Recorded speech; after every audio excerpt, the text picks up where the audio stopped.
Hello అండి, welcome to our channel మీ ఆంధ్ర ఆడపడుచు. Friends అందరూ బాగున్నారు కదా అండి? నేనైతే చాలా బాగున్నాను. అలాగే అందరూ కూడా బాగుండాలని మనస్ఫూర్తిగా కోరుకుంటున్నానండి.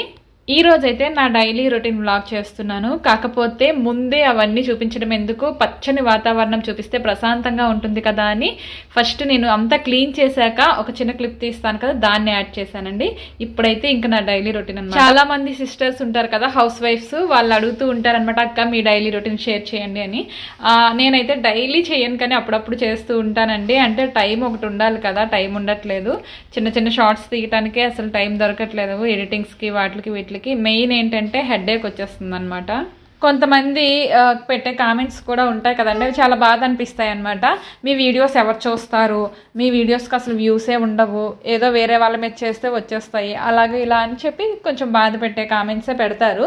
నేను వాళ్ళకి ఇచ్చే సమాధానం ఒకటే అండి, నేననే కాదు ఎవరైనా సరే అండి, వీడియోస్ చేయాలంటే చేయొచ్చండి, బట్ వాళ్ళకి అవకాశం ఉండాలన్నమాట.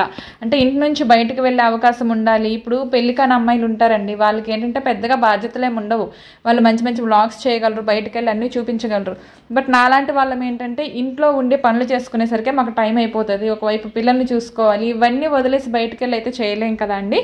అండ్ వేరే వేరే కంటెంట్లు ఉంటాయి, అలాంటి కంటెంట్లు అందరూ చేయలేరు. ఎవరి టాలెంట్ వాళ్ళదే, ఎవరికి ఏ టాలెంట్ ఉంటే ఆ టాలెంట్ చూపిస్తారు. నేనైతే ఒక మాట అయితే చెప్పగలనండి, ఎలాంటి వాళ్ళు అవనండి చివరాఖరికి, అంటే చిన్న కూలి పని చేసుకునే వాళ్ళ నుంచి పెద్ద ఐపీఎస్ ఆఫీసర్ల వరకు కూడా చివరాఖరికి ఇంటికి వచ్చాక ఇల్లు క్లీన్గా ఉందా లేదా, పిల్లలు తిన్నారా లేదా, భర్త తిన్నాడా లేదా, భర్త హెల్త్ ఎలా ఉంది, పిల్లల హెల్త్ ఎలా ఉంది, ఇవే కదా అండి చూసుకునేది. సో మేము అవే చేస్తాము. నేనైతే ఒక హౌస్ వైఫ్గా ఇంట్లో ఉండి అవే చేయగలనండి. నా ఇంట్లో గార్డెన్ పెంచుకోవడం, వంటలు చేసుకోవడం, పిల్లల్ని కరెక్ట్గా పెంచుకోవడం, చదివించుకోవడం, ఇవే నా పనులు. ఈ పనులు ఎవరికైతే ఇంట్రెస్ట్ ఉంటాయో వాళ్ళు ఖచ్చితంగా చూస్తారు. అది నాకు ఒక 10 మంది అయినా సరిపోద్దండి. నాకేమి వేల మంది చూసేసి లక్షలు వచ్చేయాలని ఏం లేదు. నాకు వచ్చే 10,000 నాకు చాలు. అంతకు మించి అంటే డబ్బులు రావాలి కదా అని చెప్పి ఎలాంటి వీడియోస్ పడితే అలాంటి వీడియోస్ చేసే టైప్ కాదు నేను. కాబట్టి నా ఛానల్ కిందకు వచ్చి అలాంటి కామెంట్స్ పెట్టాల్సిన అవసరం లేదండి. ఎందుకంటే మీకు తెలుసు నేను అలాంటి వీడియోస్ చెయ్యను, నా ఛానల్ నుంచి పిచ్చి పిచ్చి వీడియోస్ అయితే రావని చెప్పి. కానీ కావాలనే ఏదో ఒకటి కెలకాలని ఏదో ఒకటి అంటూ ఉంటారు అనుకోండి, ఏం పర్లేదు. కానీ ఒకటైతే మీకు చెప్తాను, మీకు కంటెంట్, మీకు ఎలాంటి కంటెంట్ కావాలి అనేది అది మీ ఒపీనియన్, మీ ఇష్టం, నేనేం తప్పట్ను. కాకపోతే మీకు నచ్చే కంటెంట్ చేసే ఛానల్స్ చాలా ఉంటాయి. ఫర్ ఎగ్జాంపుల్ కొంతమందికి ట్రావెల్ వ్లాగ్స్ అంటే ఇష్టము, కొంతమందికి ఫుడ్, ఓన్లీ ఫుడ్ వీడియోస్ ఇష్టం. అంటే ఫుడ్ వ్లాగర్స్ ఉంటారు కదా అండి, రెస్టారెంట్స్కి అలా వెళ్ళి చేస్తూ ఉంటారు. కొంతమందికి ఓన్లీ వంటలే ఇష్టము, కొంతమందికి డ్యాన్సెస్ ఇష్టము, ఇంకా కొంతమందికి వేరే వేరే కంటెంట్లు ఉంటాయి.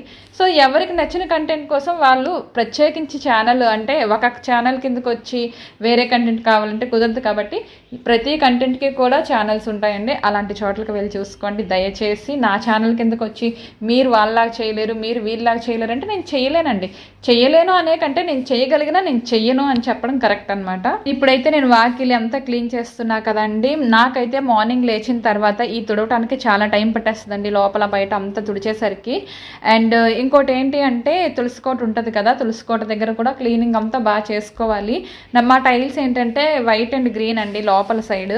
అదేంటంటే మాసిపోతాయి అనమాట. మనం ఒక్కరోజు తుడవకపోయినా సరే, మాకు మొక్కలు ఉంటాయి, వాటరింగ్ చేస్తూ ఉంటాం కదా, మట్టి పడిపోతూ ఉంటుంది, డస్ట్గా ఉంటుంది.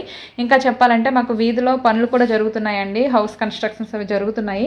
దానివల్ల కూడా విపరీతంగా ఇసుక, సిమెంట్ అలాంటి డస్ట్ ఎక్కువ వస్తుంది. నాకు యూట్యూబ్ వీడియోస్ ఎడిటింగ్స్ వల్ల ఏంటంటే డైలీ క్లీన్ చేయడానికి కూడా అవ్వట్లేదండి. అంటే మెయిన్ మనం వాకిలు తుడుచుకొని ముగ్గులు వేసుకుంటాం చూడండి, ఆ వాటి వరకే చేస్తాను తప్పితే మొత్తం క్లీన్ చేయాలంటే డైలీ చేయలేకపోతున్నాను. అందుకే రోజు తప్పించి రోజు మొత్తం క్లీనింగ్ చేస్తాను. సో ఇక్కడైతే ఇంకా తుడవటం అయిపోయింది కదా, ముగ్గు వేసుకుంటున్నానండి. ఈ ముగ్గులు కూడా నేనేం పెద్ద ముగ్గులు వేయను, చెప్పాను కదా అండి. ఏదైనా స్పెషల్ అకేషన్స్ ఉంటే పెద్ద వేస్తాను, లేదంటే నార్మల్గా ఒక షార్ట్లో చూసానండి, ఒకరెవరో పెట్టారు, చాలా కామెడీ అనిపించింది. సండే, మండే, ట్యూస్డే ప్రతిరోజు కూడా ఒకటే ముగ్గు అని చెప్పి ఫన్నీ మ్యూజిక్ యాడ్ చేసి పెట్టారు. అది చూడగానే నేను గుర్తొచ్చానమాట. మహా అయితే పద్మ ముగ్గు, లేదంటే విస్తరాకు అంటాం కదా, అది లేదు అంటే అలికల ముగ్గు చిన్నది ఒకటి ఉంటుందండి 5 డాట్స్తో, అది వేస్తాను. అంతకుమించి పెద్ద ముగ్గులేం వేయను. డైలీ అంత టైం కూడా ఉండదండి మెయిన్ అయితే, ఎందుకంటే పిల్లలు ఒకవైపు స్కూల్కి వెళ్ళిపోవాలి. ఇన్నాళ్ళు అయితే పిల్లలు 9కి వెళ్ళేవారు స్కూల్కి, ఇప్పుడైతే 8కే వెళ్ళాల్సి వస్తుంది. సో అది ఫ్రెండ్స్, క్లీనింగ్ అంతా అయిపోయింది. మా గార్డెన్ మళ్ళీ ఒకసారి చూపిస్తున్నాను చూడండి. ప్రశాంతంగా ఉంటుంది మనసు. ఈవినింగ్ టైంలో మంచిగా గాలి వేసేటప్పుడు ఇలాంటి ఎన్విరాన్మెంట్లో కూర్చొని టీ తాగుతూ ఉంటే అసలు ఎంత బాగుంటుంది కదండి, మనసుకి చాలా హాయిగా ఉంటుంది. మార్నింగ్ అవనండి, ఈవినింగ్ అవనండి. బర్డ్స్ సౌండ్స్ కూడా చాలా మంచిగా వస్తున్నాయండి. కాకపోతే వేరే డిస్టర్బెన్సెస్ కూడా రావటం వల్ల నేను వాయిస్ ఓవర్ ఇస్తున్నాను, అంటే ఆ సౌండ్స్ని కట్ చేసేసాను. అండ్ నెక్స్ట్ క్లీనింగ్ అయిపోయిన తర్వాత అయితే మా పిల్లల కోసం కుడుం పెడుతున్నా అండి. మా చెర్రిగాడికి చిట్టి ఇడ్లీలు కావాలి, కుడుం వద్దనమాట. రెండు టేస్ట్ ఒకటే, కానీ ఏంటో తెలీదు.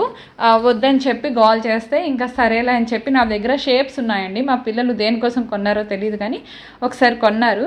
ఆ షేప్స్ని యూజ్ చేసి స్టారు, ఫ్లవరు, అలాగే హార్ట్, ఆ సింబల్స్ లాగా కట్ చేసి ఇచ్చేస్తే చక్కగా తినేసాడనమాట. పిల్లలు అంటే అల్లరి చెయ్యాలి, ఎందుకంటే వాళ్ళు పిల్లలు కాబట్టి. అలాగే తల్లులు అన్నాక ఆ అల్లరిని ఎలా కంట్రోల్ చేయాలి, ఆ అల్లరి నుంచి వాళ్ళని ఎలా మాయ చేయాలి, ఎలా మాయ చేసి మన మాట వినేలా చేసుకోవాలనేది తల్లులకు కూడా తెలిసి ఉండాలి కదా.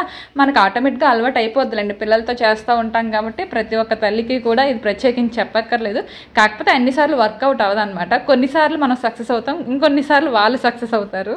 నేను నార్మల్గా ఎప్పుడైనా కుడుం పెట్టాను అనుకోండి, నా ట్రయాంగిల్ షేప్స్లో అంటే ఒక 6 పీసెస్ లాగా కట్ చేసేస్తాను అనమాట.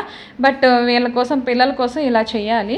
పిల్లల కోసం ఇంత కష్టపడి ఇలా చేస్తామా, ఇవి చూస్తే మనకు కూడా టెంప్టింగ్గా అనిపిస్తుంది, తినాలనిపిస్తుంది. బట్ తినే అదృష్టం కూడా ఉండాలి కదా. పిల్లలకి మంచిగా షేప్లన్నీ కట్ చేసి ఇచ్చేస్తామా, వాళ్ళు చక్కగా తింటారా. వాళ్ళు తిన్నాక మన పనులన్నీ అయిపోయి దీపం పెట్టి మనం తినడానికి వచ్చేసరికి మనకు మిగిలేవేంటో తెలుసా, ఇదిగోండి ఈ పీసులు అనమాట. ఈ పీసులు మాత్రమే మిగులుతాయి. ఇప్పటికీ కూడా ఇంకా నేనైతే స్నానం చేయలేదండి, అందుకని చెప్పి తినట్లేదు. జస్ట్ మీకు చూపిస్తున్నాను, పిల్లలకి ఇచ్చాను. అండ్ తులసికోట దగ్గర కూడా ముగ్గు వేయలేదు, మిగతా చోట్ల వేసాను. స్నానం చేశాక వేద్దాంలే అని చెప్పి. ఇదిగోండి మా పిల్లలు అయితే ఇక్కడ తినేస్తున్నారు. మా చెరుగడు చూడండి చక్కగా తినేస్తున్నాడు. ఇప్పుడు వీటినే చిట్టి ఇడ్లీలాగా ఫీల్ అవుతున్నాడు అనమాట వాడు. ఇంకా తర్వాత అయితే గ్రైండర్ ఉంటుంది కదా, పప్పు రుబ్బింది. అలాగే నైట్ ఒక 2 ఉండిపోయండి. అంటే ముందు అన్ని తోమేశాను, బట్ తర్వాత మళ్ళీ ఇంకొక 2 మిగిలాయి. ఇంకా 2 తోమలేక వదిలేసాను అనమాట, ఈ గ్రైండరు ప్లస్ అవి. సో అవైతే తోమేస్తున్నాను స్నానానికి ముందే. ఇంకా ఇవి తోమేసాక మళ్ళీ స్నానం చేసి దీపం పెట్టుకొని వచ్చి అప్పుడు నేను టిఫిన్ చేయాలి. ఈ సింక్ విషయంలో నేను ఒక సలహా ఇస్తానండి, ఎవరికైనా నచ్చితే తీసుకోండి. అదేంటంటే స్టీల్ది పెట్టించుకోండి. ఇలాంటిది ఉంటే ఏంటంటే మనం డైలీ మంచిగా క్లీన్ చేసుకోవాలి, లేదంటే మాత్రం కొంచెం బ్యాక్టీరియా అవి చేరిపోతాయి. అండ్ నెక్స్ట్ అయితే ఇంకా లంచ్లోకి మా పిల్లల కోసం మా హన్సి పాప అయితే వాళ్ళ అత్తల ఇంటికి వెళ్ళిపోయింది, హాలిడే కదా. మా చెర్రిగాడికి అయితే ఈ పొటాటో చిప్స్ లాగా, చిప్స్ అంటే మరీ డీప్ ఫ్రై ఏం చెయ్యను, నార్మల్గా కొంచెం ఫ్రై అయ్యేలాగా చేసేస్తాను. ఎందుకంటే ఈరోజు వంకాయ కర్రీ చేస్తున్నానండి, వంకాయ, బంగాళదుంప, టమాటా కలిపి. ఆ కర్రీ వాడికి నచ్చదు, ఇంకెందుకులే తలనొప్పని వాడి కోసం అలా ఫ్రై చేసేసాను. మా కోసం ఇలా చేసుకుంటున్నాను కర్రీ. కాకపోతే మనం టమాటాలు అన్నీ వేసేసాక జ్యూస్ లాగా ఉంటుంది కదండి, వాటర్ వేసాక అది దగ్గర పడకముందే ఆ జ్యూస్నే తీసి టమాటా అని చెప్పి వాడికి వేసేసాను అనమాట. ఇంకా చెప్పాను కదా, తల్లులకి ఇలాంటి ఐడియాస్ అన్నీ వస్తూ ఉంటాయి పిల్లల్ని మభ్య పెట్టడానికి. సో వాడైతే చక్కగా తినేసాడు. ఇంకా చిన్నప్పుడు మా అమ్మ ఏ కూర ఉన్నా కానీ నాకైతే నచ్చేది కాదండి, ఎందుకో తెలీదు. అప్పుడైతే చికెన్లు, మటన్లు అలాంటివి చాలా తక్కువ కదండి ఆ రోజుల్లో. మా అమ్మ ఏది ఉన్నా సరే వంక పెట్టేదాన్ని. ఇప్పుడు నా వంటలకు నా పిల్లలు వంకలు పెడితే అప్పుడు నాకు అనిపిస్తుంది, అయ్యో అప్పట్లో మా అమ్మని నేను ఎంత అల్లరి పెట్టానా అని చెప్పి. అప్పుడు వేరే ఆప్షన్స్ ఏమి ఉండేవి కాదు కాబట్టి తినేసేవాళ్ళం. వీడియో మీకు నచ్చితే తప్పకుండా లైక్ చేసి కామెంట్ చేయండి. ఉంటాను, బాయ్ బాయ్.